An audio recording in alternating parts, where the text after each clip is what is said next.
ఒక coaching centre నడుపుతున్న ఒక టీచర్కి గన్మెన్లు అవసరమా? ఒకసారి ఇమాజిన్ చేయండి, క్లాస్ రూమ్లలో గన్మెన్లు పెట్టుకొని టీచర్లు క్లాస్ రూమ్లో చెప్తుంటే. అందుకే ఈ చిట్టా తీసుకురావాల్సి వచ్చింది. అంటే ఒక ఎడ్యుకేషనల్ బ్రాండ్ పెట్టి దాని తర్వాత సిగ్నిఫికెంట్ కమర్షియల్ రీచ్ ఇన్ఫ్లుయెన్స్ వచ్చిన తర్వాత నువ్వు దాన్ని ఏ రకంగా వాడుతున్నావు? రాజకీయ దృక్పథంలో వాడుతున్నావా, లేకపోతే పరీక్షల యొక్క మోటివేషన్స్ ఫ్యాక్టర్ లాగా మాట్లాడుతున్నావా అనేది క్వశ్చనబుల్ డిబేటా కాదా ఫ్రెండ్స్? క్వశ్చన్స్ ఏడొస్తున్నాయనంటే ఈ ఇన్స్టిట్యూట్లది వీళ్ళు తీసుకొచ్చే మార్కులు, వీళ్ళు తీసుకొచ్చే రిజల్ట్స్, దీని మీద ఎవడన్నా ప్రభుత్వం ఆడిట్ చేస్తుందా లేదా?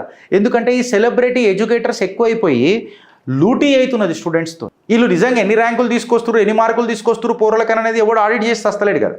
ఇప్పుడు రిజల్ట్స్ క్లెయిమ్స్ ఏందని అంటే డిబేట్ క్వశ్చన్ ఏంటంటే ఒక ఇండిపెండెంట్ వెరిఫికేషన్ చేయాలన్నా వద్దా? వాస్తవమా కాదా? ఈ ఖాన్ సార్ అనేటోడు ఎప్పుడు ఫేమస్ అయ్యిండ్రా బై అని చెప్పి మనం చరిత్రకు పోయి చూస్తే ఈ ఖాన్ సార్ యొక్క నేషనల్ ఫినామినా ఏదైతుంది చూడు, నేషనల్ ప్రామినెన్స్ ఏదైతుంది చూడు, దేశంలో ఈ రైతు చట్టాల మీద పెద్ద పెద్ద ప్రొటెస్టులు జరిగినాయి చూడు, హర్తాలు జరిగినాయి చూడు, అప్పుడు ఈ ఖాన్ సార్ బాగా ఫేమస్ అయ్యిండు ఆ దేశంలో. దాని తర్వాత రెండో కాంట్రవర్సీ కూడా వచ్చింది, ఆడ ఖాన్ సార్ బాగా ఫేమస్ అయ్యిండు, అగ్నివీర్ కాంట్రవర్సీ వచ్చింది. కోచింగ్ పర్సనాలిటీసు స్టూడెంట్ అజిటేషన్ని ప్రమోట్ చేస్తున్నాయి అని అంటే అప్పుడు ఈ ఖాన్ సార్ లాంటి వ్యక్తుల మీద మనం ఖచ్చితంగా మాట్లాడాలన్నా వద్దా? సోషల్ మీడియా పవర్ని యూజ్ చేసుకొని, యూట్యూబ్ ఇన్ఫ్లుయెన్స్ యూజ్ చేసుకొని నువ్వు కన్వెన్షనల్ పొలిటికల్ క్యాంపెయినింగ్ చేస్తున్నావు కదా.